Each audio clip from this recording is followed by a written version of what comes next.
The morning sun cast long shadows across Main Street as Sarah Williams hurried down the sidewalk, her golden retriever Max trotting beside her. She was already running late for her job at the local library, but the sweet aroma from Peterson's bakery made her stop in her tracks. The small bell above the door chimed as she pushed it open, and the warm scent of fresh bread and cinnamon rolls filled her senses. Sarah had been visiting this bakery every Tuesday morning for the past 3 months, ever since she moved to the small town of Willowbrook. It had become her weekly ritual, a small comfort in what had been a difficult year. After losing her job in the city and going through a painful divorce, she had decided to start fresh in this quiet town where her grandmother once lived. Max waited patiently outside, his tail wagging as he watched people walk by. The friendly golden retriever had been her constant companion through all the changes, never leaving her side during the darkest moments. He seemed to understand her moods better than most humans did, offering comfort with a gentle nudge or a warm presence when words weren't enough. Inside the bakery, Mrs. Peterson smiled warmly as Sarah approached the counter. The elderly woman had owned this place for over 30 years and knew every regular customer by name. Her husband had passed away 5 years ago, but she continued running the bakery with the help of her grandson, Jake, who worked the early morning shift before heading to college classes. "The usual, dear?"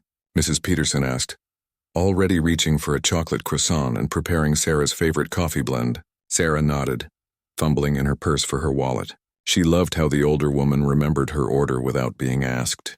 It made her feel like she belonged somewhere again, like she was part of a community rather than just another face in the crowd. As Mrs. Peterson handed over the paper bag and steaming coffee cup, Sarah noticed a young man at a corner table. He was hunched over a laptop, typing furiously while occasionally glancing at his phone. His dark hair was disheveled, and there were dark circles under his eyes that suggested he hadn't slept much. A half-eaten muffin sat forgotten beside his computer, and his coffee had long gone cold. Sarah had seen him here before during her Tuesday visits. He always sat at the same table, always looked stressed, and always seemed to be working on something important. She wondered what kept him so busy and why he looked so worried all the time.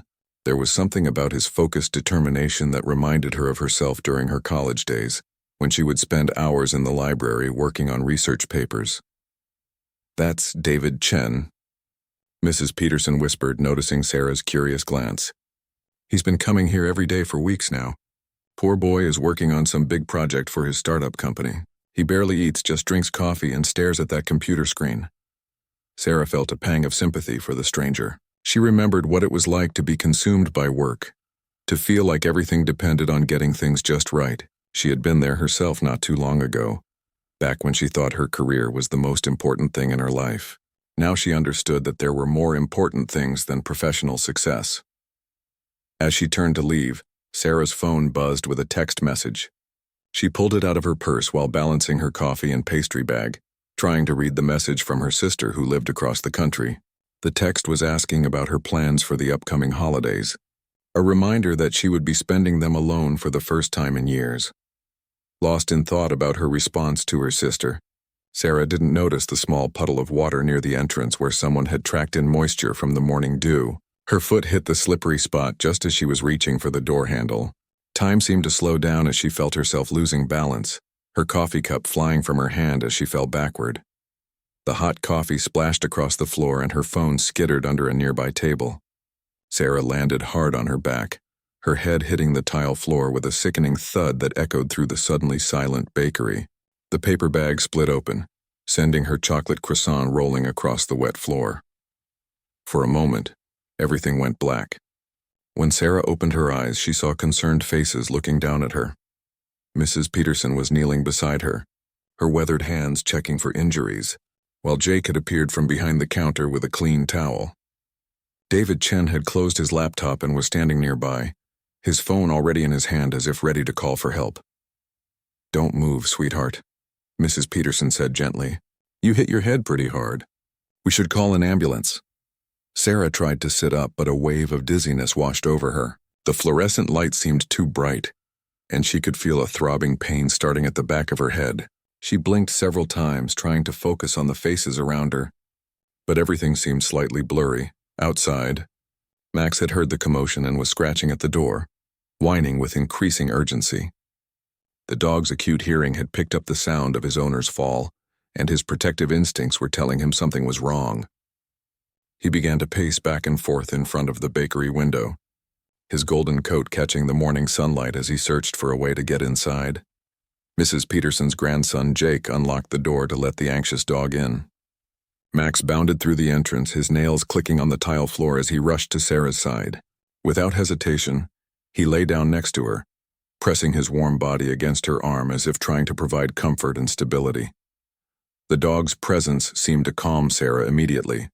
She reached out with a shaky hand to stroke his familiar golden fur, finding comfort in his steady breathing and gentle brown eyes. Max had always been there for her during difficult times, and somehow his presence made even this scary situation feel more manageable. David Chen knelt down on Sarah's other side, his earlier work stress forgotten as he focused on helping a stranger in need. "I'm calling 911, he said, already dialing the number. That was a pretty serious fall. As they waited for the paramedics to arrive, Sarah found herself looking into the kind eyes of the people around her. These were virtual strangers, yet they had immediately dropped everything to help her. It was a reminder that kindness still existed in the world, even in the most unexpected moments. The ambulance arrived within 10 minutes, its red and blue lights flashing through the bakery windows. 2 paramedics entered quickly, carrying their medical equipment and moving with practiced efficiency. The lead paramedic, a woman named Lisa Rodriguez, knelt beside Sarah while her partner began checking vital signs. Max refused to move from Sarah's side, his protective instincts in full force. When Lisa tried to examine Sarah more closely, the golden retriever positioned himself between the paramedic and his owner, not aggressively but firmly making it clear he wasn't going anywhere. "It's okay, boy," Sarah whispered weakly, her hand still resting on Max's head. "They're trying to help." But Max remained vigilant, his intelligent brown eyes watching every movement the medical professionals made. Lisa had been a paramedic for 12 years and had seen many situations involving pets and their injured owners. She recognized the deep bond between Sarah and her dog immediately. "We need to examine her thoroughly," she explained to Mrs. Peterson. "The dog can stay close, but we need some room to work." David Chen found himself taking charge of the situation in a way that surprised him. Usually focused entirely on his work, he had never been one to get involved in other people's problems. But something about Sarah's situation moved him to action. He gently coaxed Max to move just a few inches back, speaking in soothing tones while keeping his hand on the dog's head. "What's your name?" Lisa asked Sarah as she checked her pupils with a small flashlight. The bright light made Sarah wince and close her eyes. "Sarah Williams," she replied, her voice sounding distant and confused. "I live on Elm Street. I was just getting coffee." She tried to remember more details, but her thoughts felt fuzzy and disconnected. The second paramedic, Tom Chen, took her blood pressure and pulse while asking about any medications she might be taking. Sarah struggled to remember, the simple questions feeling much harder than they should have been. The head injury was clearly affecting her cognitive function. Mrs. Peterson hovered nearby, wringing her hands with worry. She felt responsible for what had happened in her bakery, even though it was clearly an accident. "I should have put up a wet floor sign," she kept muttering. "I saw Jake mopping earlier but forgot to warn people about the slippery spot." Jake tried to reassure his grandmother that it wasn't anyone's fault, but the elderly woman was consumed with guilt. She had always taken pride in maintaining a safe environment for her customers, and seeing someone get hurt in her establishment was devastating. As the paramedics continued their examination, Max began to exhibit behavior that caught everyone's attention. The dog started pawing gently at Sarah's jacket pocket, whining softly and looking back and forth between his owner and the medical professionals. At first, everyone assumed he was just being protective, but his behavior became more insistent. "What is it, Max?" Sarah asked weakly, trying to understand what her dog was trying to communicate. Max continued pawing at her pocket, then moved to her purse that had fallen nearby during the accident. David watched the dog's behavior with growing curiosity. He had always been good at observing patterns and details, skills that served him well in his technology work. There was something deliberate about what Max was doing, something purposeful that went beyond simple anxiety about his owner's condition. Lisa finished her initial examination and turned to discuss the situation with her partner. Possible concussion, elevated blood pressure, some confusion and disorientation. We should transport her to the hospital for a complete evaluation and CT scan. Sarah tried to protest, saying she felt fine and just wanted to go home, but her words came out slurred, and she couldn't seem to focus on any one person for very long. The head injury was more serious than she wanted to admit, and the paramedics were right to be concerned. Max's behavior became even more urgent. He picked up Sarah's purse in his mouth and brought it directly to Lisa, dropping it at her feet and then sitting back with an expectant look. The dog then returned to pawing at Sarah's jacket pocket with increasing determination. "That's strange behavior for a dog in this situation," Tom observed. "Usually they're just trying to stay close to their owner or they're too anxious to focus on anything else." David reached into Sarah's jacket pocket to see what Max was so interested in.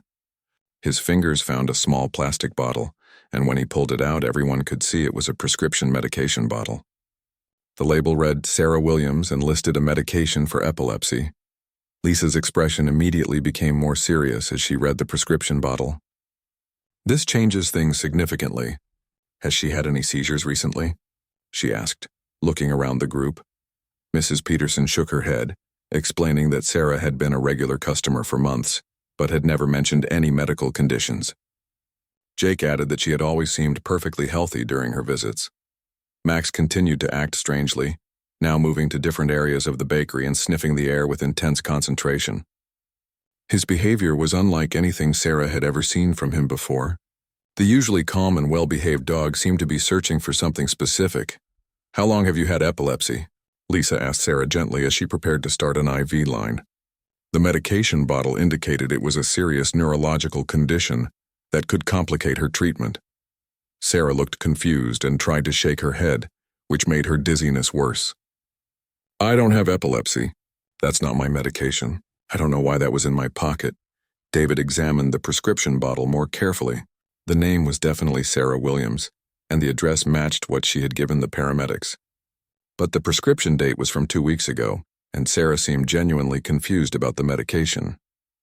Max returned to Sarah's side but remained agitated. He kept looking toward the corner of the bakery where David had been sitting earlier, then back at Sarah, as if trying to communicate something important that the humans couldn't understand. Lisa decided they needed to transport Sarah to the hospital immediately. The combination of the head injury and the mysterious medication made her condition potentially dangerous. "We need to get her to the emergency room for a complete neurological evaluation," she told Tom. As they prepared to move Sarah to the stretcher, Mrs. Peterson asked about Max. "Can the dog come with her? He seems very attached and might be helpful." Normally, pets weren't allowed in ambulances, but Lisa could see the special bond between Sarah and her dog. More importantly, Max's behavior had already proven helpful in discovering the medication. "He can ride with us," she decided. "Something tells me this dog knows more about what's happening than the rest of us do."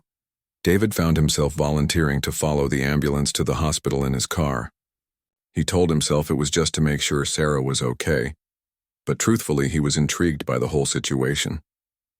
The mysterious medication, the dog's unusual behavior, and Sarah's confusion all pointed to something more complex than a simple slip-and-fall accident. As they loaded Sarah onto the stretcher, Max jumped into the ambulance without hesitation. The dog positioned himself where he could see both Sarah and monitor everything happening around them. His earlier agitation had settled into focused alertness, as if he knew his job was just beginning. The emergency room at Willowbrook General Hospital was bustling with typical morning activity when the ambulance arrived. Dr. Jennifer Martinez, the attending physician on duty, met them at the entrance. She had been working in emergency medicine for 15 years and was known for her thoroughness and calm demeanor under pressure. Max had remained remarkably calm during the ambulance ride, staying close to Sarah but not interfering with the paramedics' work. His behavior was so professional that Lisa commented to Tom about how well-trained the dog seemed to be. Neither of them had ever seen a pet handle an emergency situation with such composure. As they wheeled Sarah into examination room 3, Max followed without being asked.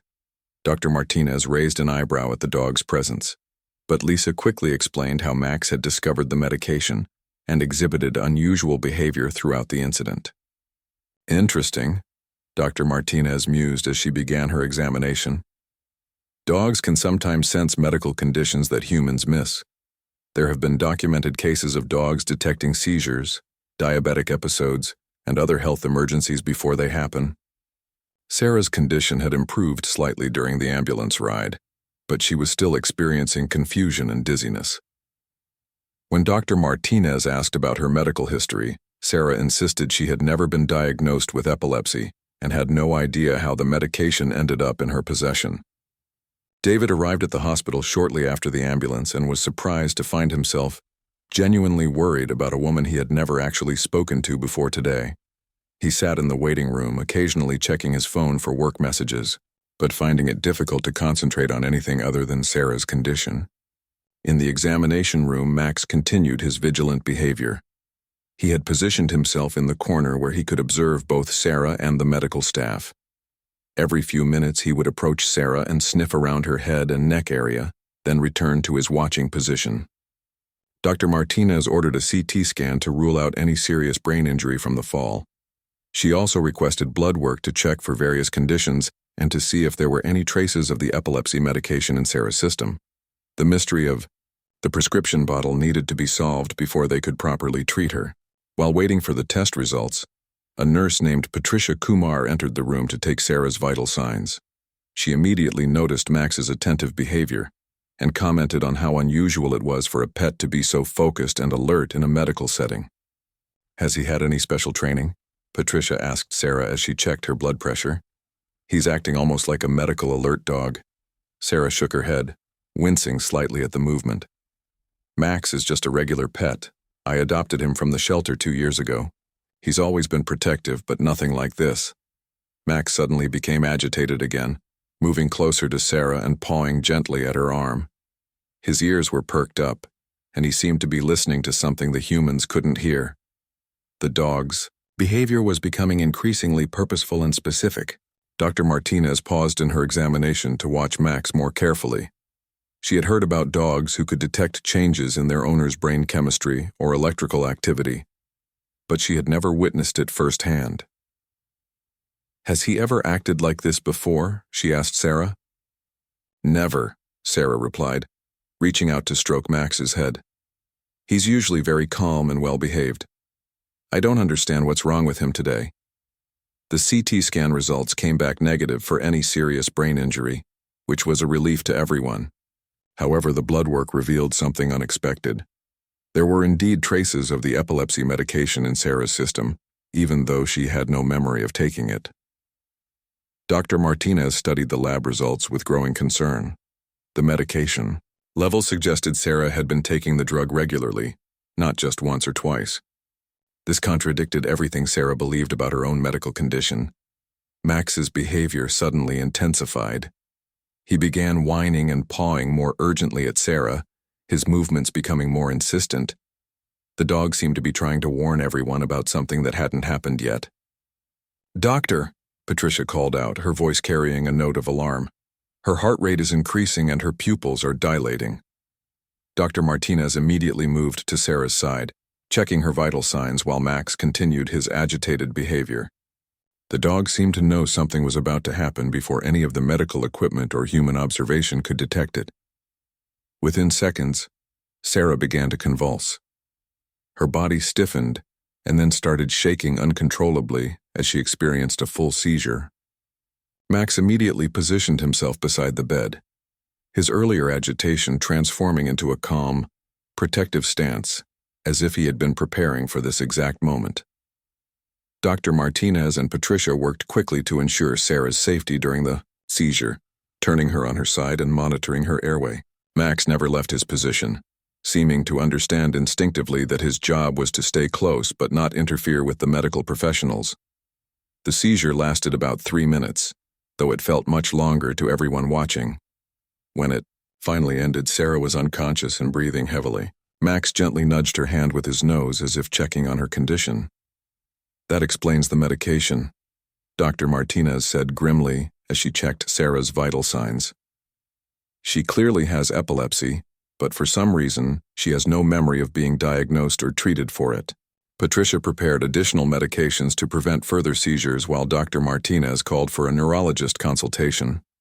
The situation had become much more complex than a simple head injury from a fall in a bakery. In the waiting room, David heard the commotion and saw medical staff rushing around. He felt a knot of worry in his stomach and realized he had become emotionally invested in Sarah's well-being in a way that surprised him. He had always been focused on his work and kept his distance from other people's problems. But something about this situation felt different. Max remained by Sarah's side as she slowly regained consciousness. The dog's earlier frantic behavior had returned to the calm vigilance he had displayed throughout most of the ordeal. It was as if he knew the immediate crisis had passed, but remained ready to alert the medical staff if another seizure was coming. "Can you tell me your name?" Dr. Martinez asked Sarah as she opened her eyes. "Sarah Williams," she replied, her voice weak but clearer than it had been since the fall. "What happened? Why am I in the hospital?" Dr. Martinez explained about the seizure and the medication they had found. Sarah listened with growing confusion and fear. She had no memory of ever being diagnosed with epilepsy, no memory of seeing a neurologist, and no memory of being prescribed the medication that was clearly keeping her condition under control. Max seemed to sense Sarah's distress and moved closer to her, resting his head on the bed where she could easily reach him. His presence was immediately comforting, and Sarah felt her anxiety decrease as she stroked his familiar golden fur. The mystery was deepening, and Dr. Martinez knew they needed to dig deeper into Sarah's medical history to understand what was happening. But for now, the most important thing was that Max had somehow known about the seizure before it happened and had tried to warn everyone. The dog's behavior had been nothing short of remarkable. Dr. Robert Fleming, the hospital's chief neurologist, arrived at the emergency room within an hour of being called. He was a distinguished man in his early 60s with silver hair and kind eyes behind wire-rimmed glasses. He had been practicing neurology for over 30 years and had seen many unusual cases, but Sarah's situation immediately caught his attention. Max remained at Sarah's bedside, his behavior having returned to calm watchfulness after the seizure.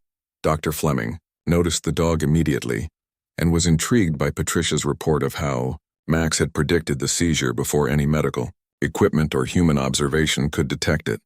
"Tell me about your medical history," Dr. Fleming said gently as he pulled up a chair beside Sarah's bed. "Have you ever experienced seizures before? Any head injuries? Family history of neurological conditions?" Sarah struggled to remember, pressing her fingers to her temples as she concentrated. The head injury from her fall seemed to be affecting her memory. But there was something else too. Something that felt like trying to reach through thick fog to grasp important information. "I can't remember," she said finally, frustration evident in her voice. "I know that sounds strange, but it's like there are blank spaces in my memory. I moved to Willowbrook 3 months ago after my divorce, but before that..." She trailed off, looking confused and worried. Dr. Fleming exchanged glances with Dr. Martinez. Memory loss combined with epilepsy medication in the patient's system suggested a more complex neurological situation than they had initially assumed. He decided to order additional tests, including an EEG to monitor brain activity and an MRI to get detailed images of Sarah's brain structure. David had been waiting in the hospital lobby for several hours, periodically asking the nurses for updates on Sarah's condition. He told himself he was just being a good citizen, but truthfully, he couldn't shake his concern for the woman he had helped at the bakery. Something about her situation reminded him of his own struggles with feeling lost and alone. Mrs. Peterson arrived at the hospital in the afternoon, carrying a basket of fresh baked goods for the medical staff and a small bag of treats for Max. Jake had insisted on driving her, worried about his grandmother's emotional state after the accident in her bakery. "How is she doing?" Mrs. Peterson asked David when she found him in the waiting room. She had somehow assumed he was a friend or family member, and David didn't correct her assumption. "They're running more tests," David replied. The dog somehow knew she was going to have a seizure before it happened. "The doctors are amazed by it," Mrs. Peterson nodded knowingly. "Animals have a way of sensing things we can't. My late husband always said dogs were better judges of character and health than most doctors." She opened her basket and offered David a cinnamon roll, which he accepted gratefully, realizing he hadn't eaten anything since his early morning coffee. In Sarah's room, Dr. Fleming was conducting a neurological examination with Max watching intently from his corner position. Every time the doctor checked Sarah's reflexes or cognitive responses, the dog would tilt his head and observe as if he was learning something important. "Your dog is remarkably intelligent," Dr. Fleming commented as he tested Sarah's coordination. Has he had any special training for medical situations? "Not that I know of," Sarah replied, trying to touch her nose with her finger as instructed. "I adopted him from the Riverside Animal Shelter 2 years ago. They said he was about 3 years old then, but they didn't have much information about his background." Max suddenly stood up and moved closer to Sarah, his ears perked and his body alert. Dr. Fleming watched with professional curiosity as the dog began the same pawing behavior he had exhibited before the seizure. "He's doing it again," Sarah said, recognizing the pattern. "Max, what's wrong?" This time, Dr. Fleming was prepared. He quickly attached EEG electrodes to Sarah's head to monitor her brain activity. The machine immediately began showing irregular patterns, confirming that another seizure was building even though Sarah felt perfectly normal. "Remarkable," Dr. Fleming murmured as he prepared medication to prevent the seizure. "He's detecting the electrical changes in your brain before they reach the threshold that our equipment can measure accurately." The preventative medication worked, stopping the seizure before it could fully develop. Max immediately relaxed and returned to his watching position, satisfied that the danger had passed. Dr. Martinez entered the room with Sarah's MRI results, her expression serious but not alarmed. "The good news is there's no structural damage from today's fall, but we did find something interesting in your brain scans." She pulled up the images on a computer screen, pointing to specific areas as she explained. "There are signs of old scar tissue in your temporal lobe, consistent with someone who has had epilepsy for several years. There's also evidence of previous medical interventions, possibly including surgery." Sarah stared at the brain scans in confusion. "But I don't remember any of this. I would remember having brain surgery, wouldn't I?" Dr. Fleming leaned forward, his expression thoughtful. "Memory loss can be a side effect of certain types of seizures, particularly if they affect the hippocampus region of the brain. It's possible that your condition has been causing progressive memory problems." Max moved to Sarah's side and rested his head on her lap, seeming to sense her distress. His warm presence was immediately comforting, and Sarah felt some of her anxiety ease as she stroked his soft fur. "There's something else," Dr. Martinez continued. "We contacted the Riverside Animal Shelter to ask about Max's background. It turns out he was originally trained as a seizure-alert dog for a young boy with severe epilepsy. The family had to give him up when they moved overseas and couldn't take him with them." The room fell silent as everyone processed this information. Max had been trained to detect and respond to seizures, which explained his remarkable behavior throughout the day. But how had he ended up with Sarah? And why didn't she remember adopting a specially trained medical dog? "The shelter records show that you specifically requested a seizure-alert dog when you adopted Max," Dr. Martinez continued. "You provided medical documentation of your epilepsy diagnosis and a prescription from a neurologist named Dr. Amanda Foster." Sarah felt like the ground was shifting beneath her feet. Nothing made sense anymore. She had no memory of being diagnosed with epilepsy, no memory of seeing Dr. Foster, and no memory of specifically seeking out a seizure-alert dog. Dr. Fleming made some notes in Sarah's chart while considering the puzzle before him. "I think we need to contact Dr. Foster and get your complete medical records. There's clearly a significant gap in your memory that we need to understand." Max suddenly became alert again, but this time his attention was focused on the door rather than on Sarah. A moment later, David appeared in the doorway, looking uncertain about whether he should enter. "I'm sorry to bother you," he said hesitantly. "Mrs. Peterson asked me to check on how you're doing. She's been very worried about you." Sarah smiled for the first time since the accident. "Please come in. I never got a chance to thank you for helping me at the bakery." As David entered the room, Max's tail began to wag for the first time all day. The dog approached David and sniffed him carefully, then returned to Sarah with what could only be described as an approving expression. Dr. Fleming watched this interaction with interest. Seizure-alert dogs were often good judges of people, and Max's positive reaction to David suggested something important about the young man's character.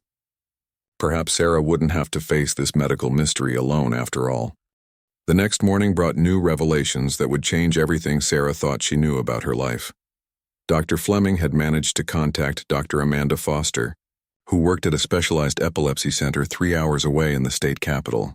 The phone call had been both enlightening and deeply concerning. Dr. Foster remembered Sarah very well. According to her records, Sarah had been her patient for over 2 years, having developed epilepsy following a severe car accident that had occurred 3 years ago. The accident had caused traumatic brain injury, leading to post-traumatic epilepsy and progressive memory problems that had been getting worse over time. She was one of my most challenging cases, Dr. Foster explained to Dr. Fleming during their phone conversation. The seizures were affecting her hippocampus, causing significant memory consolidation issues.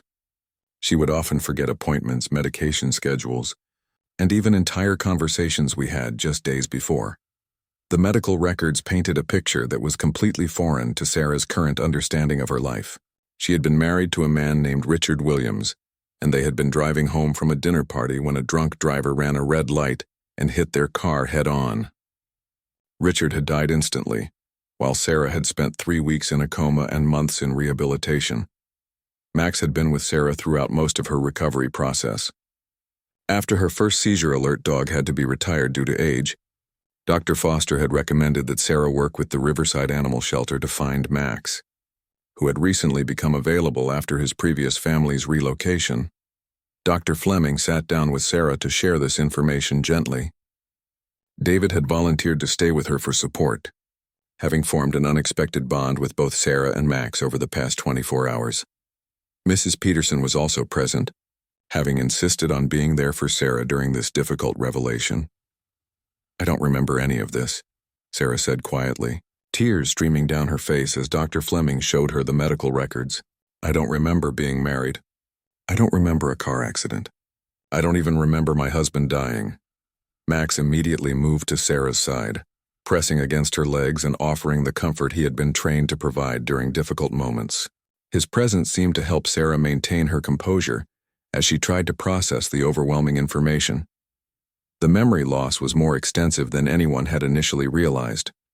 Sarah's seizures had been progressively erasing significant portions of her past, leaving her with a false understanding of her own life story. What she remembered as a divorce was actually the traumatic loss of her husband in a car accident that had changed everything.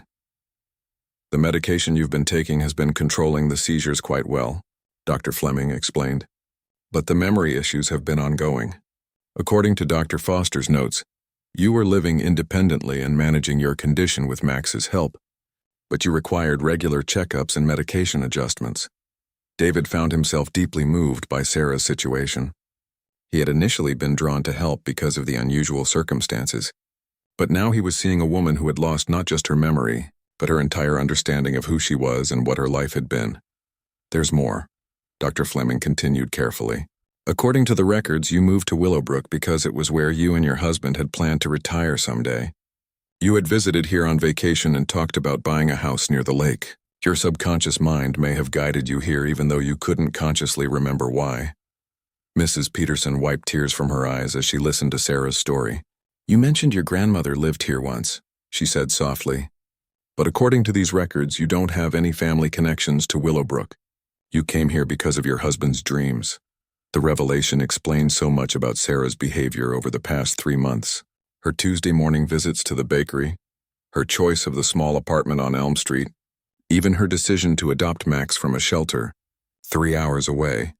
All of it had been influenced by memories and plans that her conscious mind could no longer access. Max had been her constant companion through all of this, serving not just as a seizure alert dog but as a living connection to the life she couldn't remember. His training and devotion had kept her safe even when her own memory was failing her. Dr. Foster had agreed to drive to Willowbrook to meet with Sarah and Dr. Fleming. She arrived that afternoon with additional medical records and a photo album that Sarah's previous therapist had suggested might help with memory recovery. The photos were heartbreaking to see. They showed Sarah and Richard on their wedding day, on vacations, at family gatherings, a whole life of happiness that had been cut short and then forgotten. In several photos, Sarah was shown with her first seizure alert dog, a German shepherd named Bruno who had helped her through the early stages of her recovery. "Do any of these look familiar?" Dr. Foster asked gently as Sarah looked through the album. Max sat beside her chair, occasionally looking at the photos as if he recognized some of the places and people. Sarah studied each photo carefully, desperately searching for some spark of recognition. There were glimpses, a feeling that a particular vacation spot looked familiar, a sense that she had seen a certain restaurant before, but no clear memories returned. "I can see that this person looks like me," Sarah said, pointing to a wedding photo where she was laughing beside a tall man with kind eyes. "But it feels like looking at pictures of a stranger. I can't connect to any of these moments." David watched Sarah struggle with the photos and felt his heart break for her.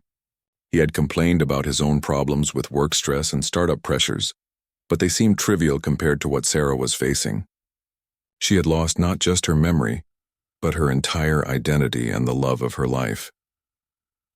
Dr. Foster explained that this type of memory loss was not uncommon in cases of progressive epilepsy affecting the temporal lobe. The brain areas responsible for forming and retrieving autobiographical memories have been damaged. But there's hope. Sometimes environmental cues and emotional connections can help recover fragments of lost memories. Max had been unusually restless throughout the photo viewing session. He kept moving around the room, occasionally approaching the photo album and sniffing at particular pictures. When Dr. Foster showed a photo of Sarah and Richard at a lake that looked remarkably similar to the one near Willowbrook, Max became very excited and began pawing at the image. "He remembers," Dr. Foster observed. "Dogs have excellent long-term memory, especially for emotionally significant events and places. Max may hold memories of your life that you can no longer access yourself." The idea that her dog remembered her life better than she did was both comforting and heartbreaking. For Sarah, Max had been her guardian and companion through a journey she couldn't even remember taking. Mrs. Peterson had been listening quietly to the medical discussions, but now she spoke up with a trembling voice. "There's something I need to tell you, dear. About your visits to the bakery." Everyone turned to look at the elderly woman, who seemed to be struggling with whether to share something important. "Every Tuesday when you came in, you would order the same thing, a chocolate croissant and coffee with 2 sugars. But you would also ask about our wedding cake samples. You'd look at them for a long time and sometimes you'd get this sad expression on your face. I always wondered why a single woman would be so interested in wedding cakes." Sarah felt a flutter of something. Not quite a memory, but an emotional response that seemed to come from somewhere deep inside. "I don't remember asking about wedding cakes, but when you mention them I feel something like an echo of sadness." Dr. Foster made notes about this response. "Emotional memories often persist even when factual memories are lost. Your heart may remember things your mind cannot access." David had been quiet throughout most of the medical discussions, but now he found himself speaking up. "When I saw you at the bakery every Tuesday, you always sat at the table by the window that faced the lake. You'd look out at the water for a long time before leaving." "The lake," Sarah whispered, and for a moment her eyes seemed to focus on something far away. "There's something about the lake that feels important, but I can't grasp what it is." Max suddenly stood up and moved to the window in Sarah's hospital room, which faced the parking lot but not the lake. He looked back at Sarah and whined softly, as if he was trying to tell her something about the water that lay beyond the hospital grounds. Dr. Foster suggested that visiting the lake might help trigger some memory recovery. Environmental cues can be very powerful. If the lake was significant to you and Richard, being there might help your brain make connections to stored memories. The medical team decided that Sarah was stable, enough to be discharged with strict instructions to continue her medication and follow up with Dr. Foster within the week. Max would continue his role as her seizure alert companion, and Dr. Fleming would monitor her condition locally. As they prepared to leave the hospital, David surprised himself by offering to drive Sarah and Max to her apartment. He had intended to return to his startup work and the project that had been consuming his life. But something about Sarah's situation made his professional concerns seem less urgent. "You don't have to do that," Sarah said, though she was clearly great. The drive to Sarah's apartment was quiet, with Max sitting alertly in the back seat and occasionally placing his paw on Sarah's shoulder from behind. David found himself stealing glances at his passengers, wondering how dramatically his life had changed in just 2 days. He had gone from being a solitary workaholic focused only on his startup to caring deeply about the well-being of a woman and her remarkable dog. Sarah's apartment on Elm Street was small but cozy, decorated in soft blues and whites that somehow felt both familiar and foreign to her now. Max immediately went to his bed in the corner, but his attention remained focused on Sarah as she moved around the space that should have felt like home, but now felt like a puzzle she couldn't solve. "Would you like some coffee?" Sarah asked David, grateful for his company but unsure how to navigate this strange new reality where nothing was as she had believed it to be.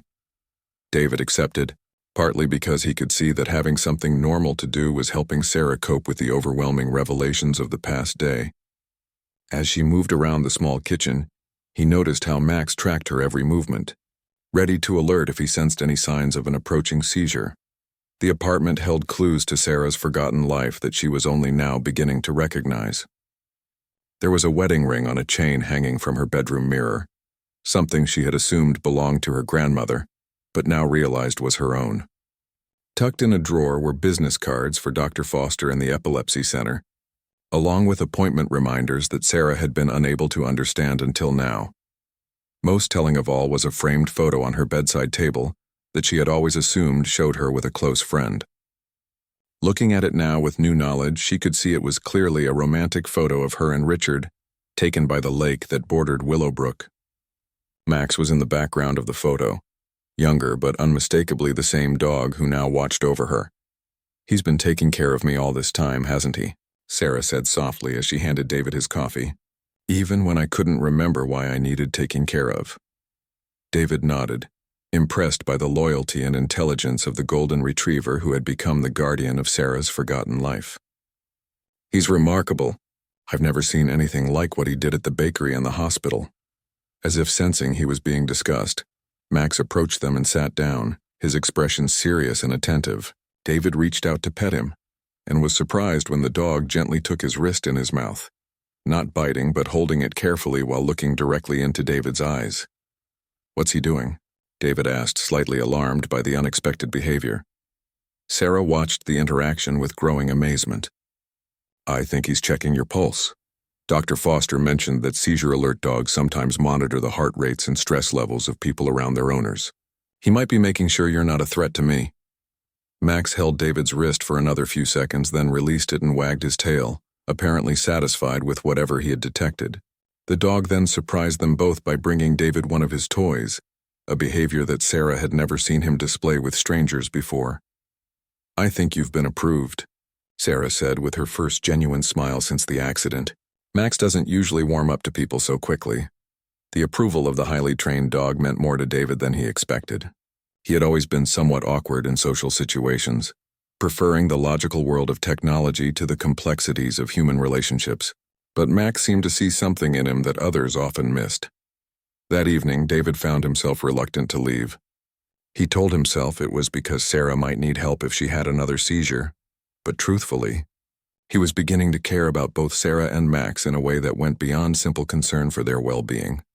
"I should let you rest," he said finally, gathering his jacket as the sun began to set outside Sarah's small living room window. "Thank you for everything today," Sarah replied. "I don't know how I can ever repay you for your kindness." "You don't need to repay anything," David said. "I just want to make sure you're okay." Max walked David to the door, then sat and offered his paw for a handshake, another behavior that surprised Sarah. As David shook the dog's paw, Max looked back at Sarah and then at David again, as if he was making some kind of decision about the future.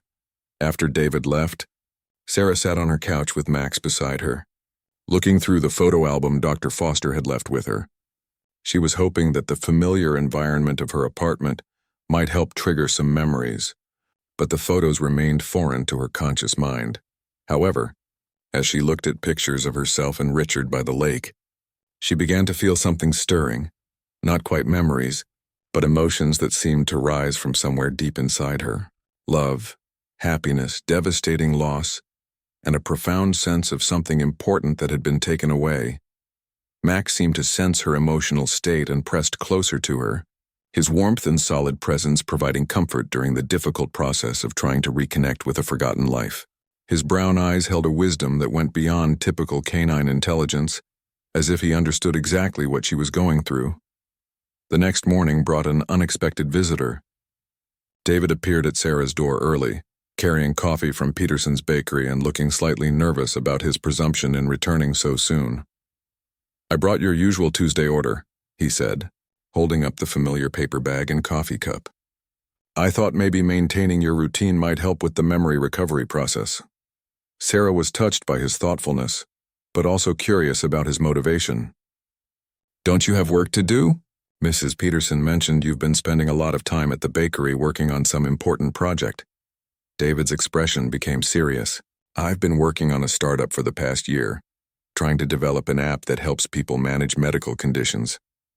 But after seeing what you've been going through and watching how Max takes care of you, I've been thinking that maybe I've been focusing on the wrong problems." Max had been watching this conversation with intense interest, his head tilting from side to side as if he was following every word. When David finished speaking, the dog moved to the window that faced toward the lake and whined softly. "He wants us to go to the lake," Sarah realized. "He's been trying to get us there since yesterday."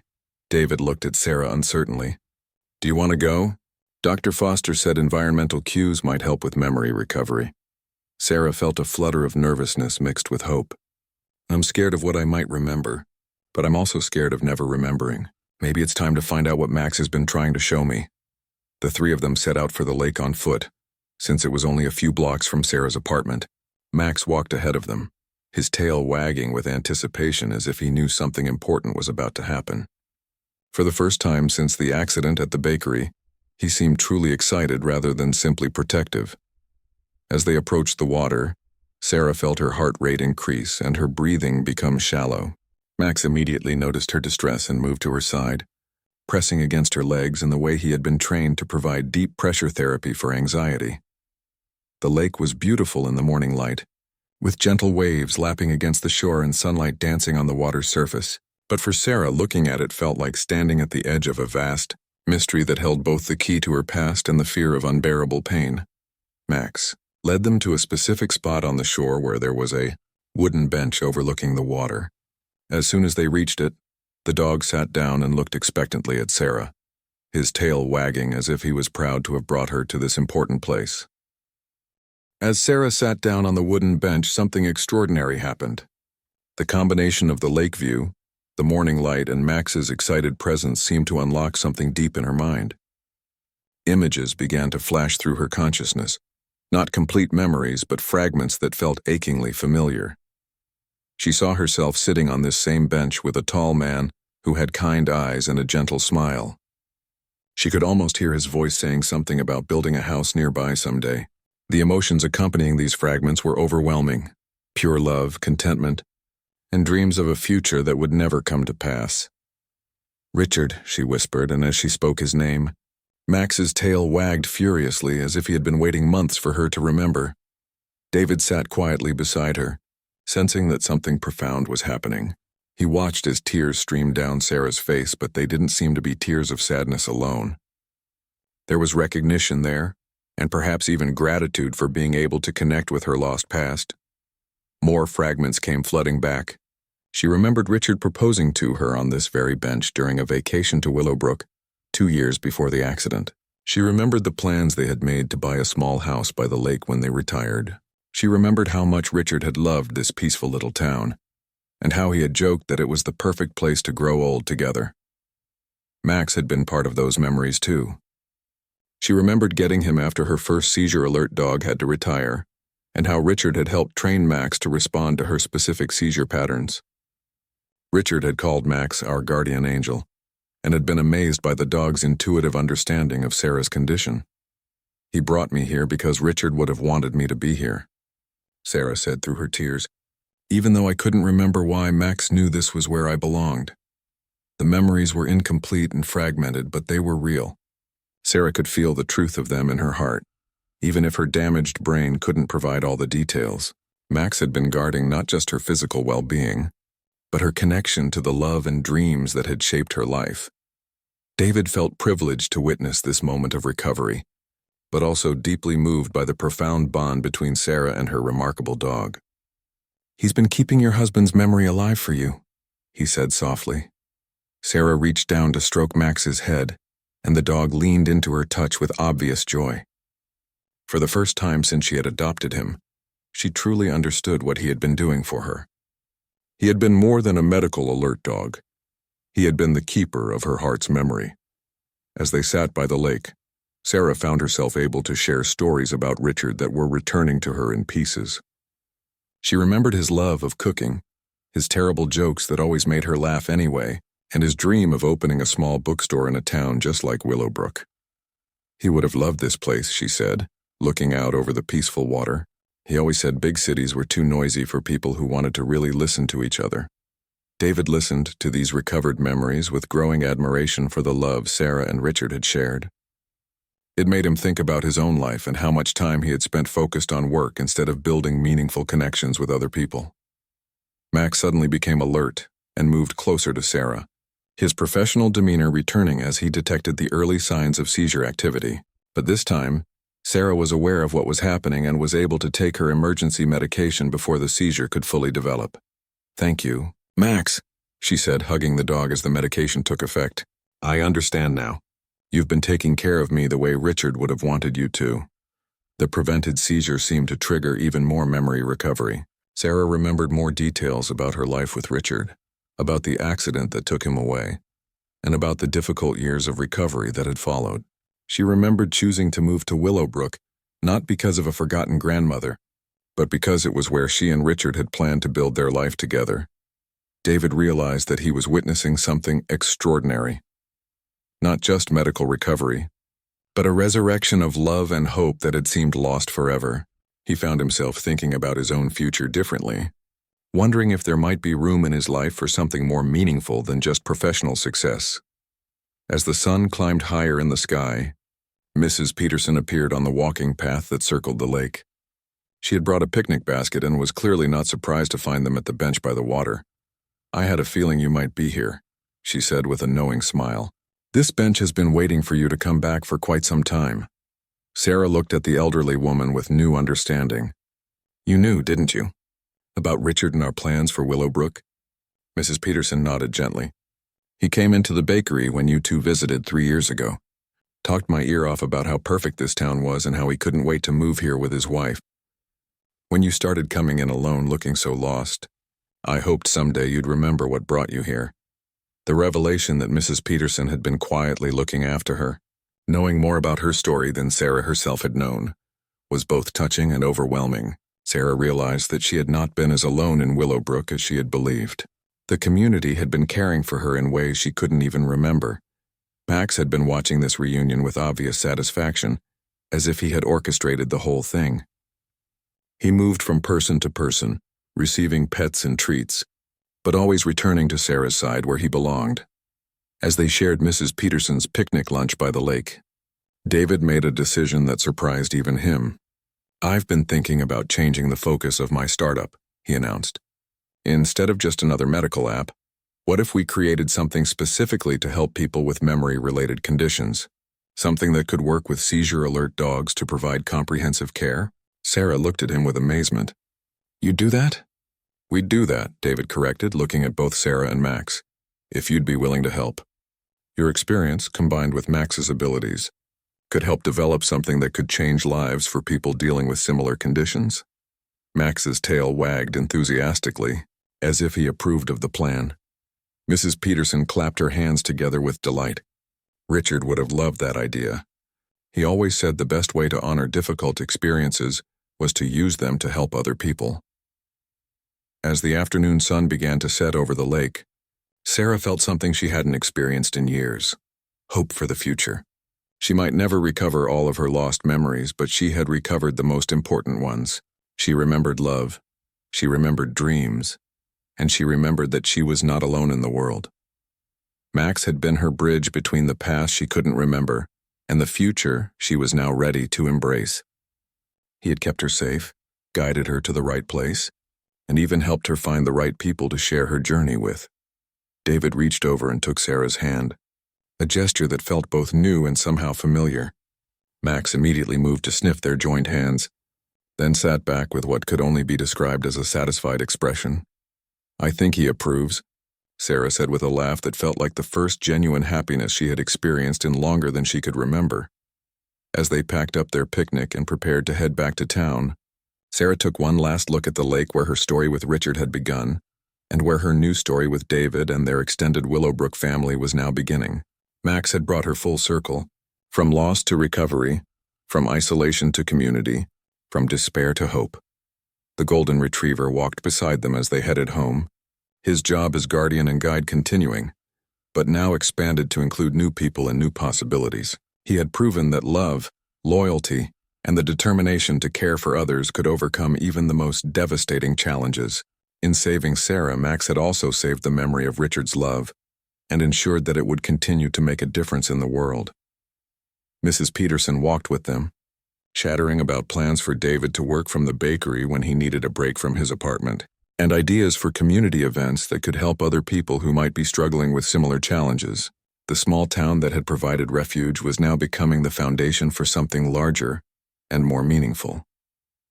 As they reached Sarah's apartment, she realized that for the first time since the accident at the bakery, she felt truly at home, not just in the physical space but in her life, with people who cared about her, and a dog who had never stopped believing that love could find a way to heal even the deepest wounds.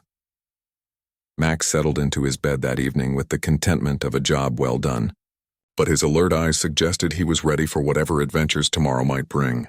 He had been Sarah's everything when she needed him most, and now he was ready to be part of something even bigger, a family that included not just Sarah, but David, Mrs. Peterson, and an entire community that had learned the true meaning of caring for one another.